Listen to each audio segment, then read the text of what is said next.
Сәлем достар, бүгін біз кім жылдам атты өте қызықты әрі көңілді ойын ойнаймыз. Бұл ойында сендер шапшаңдықтарыңмен ептіліктеріңді көрсетесіңдер. Ура, жарайсың!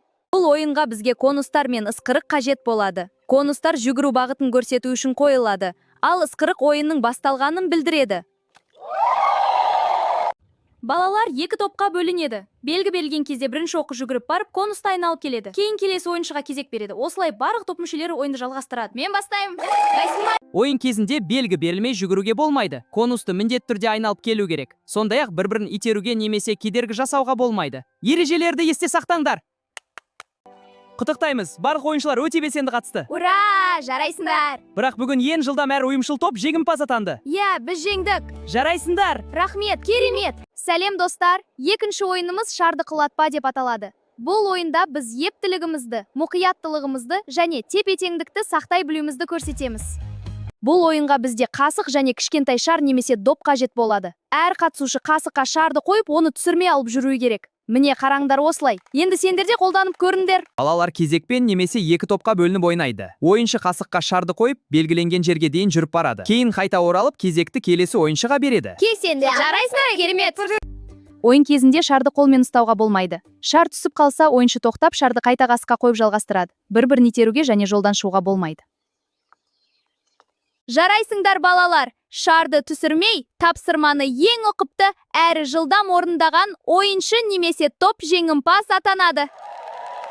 Сәлем балалар, келесі ойынымыз түсті тап деп аталады. Бұл ойын өте көңілді әрі қызықты. Ойын барысында біз түстерді жылдам тауып үйренеміз. Бұл ойынға арнайы құралдар қажет емес. Балалар тек мұқият болып, жүргізуші айтқан түсті тез тауып үлгеру керек. Жүргізуші бір түсті атайды. Мысалы, көк деген кезде балалар алаңынан көк түсті затты тез тауып, қолын тигізу керек. Кім бірінші тапса, сол жеңіске жақындай түседі.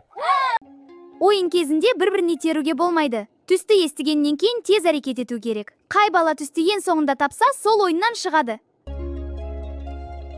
Құттықтаймыз. Барлық балалар өте белсенді болды. Бірақ түстерді ең жылдам тауып, соңына дейін қалған ойыншы бүгінгі жеңімпаз атанды. Сәлем балалар! Сәлем! Келесі ойынымыз қасқыр мен қояндар деп аталады. Бұл ойын өте қызықты әрі жылдамдықты қажет етеді. Ура, қызық! Дайынсыңдар ма? Дайынбыз! Бұл ойынға музыка немесе колонка қажет болады. Музыка ойнап тұрған кезде қояндар жүгіріп жүреді. Қарандар, қояндар жүгіріп жатыр. Бір бала қасқыр болады, ал қалған балалар қояндар болады. Музыка қосылған кезде қояндар алаңда жүгіріп ойнайды. Қасқыр оларды қуып ұстап алуға тырысады. Қасқыр тек қолымен тигізіп ұстайды.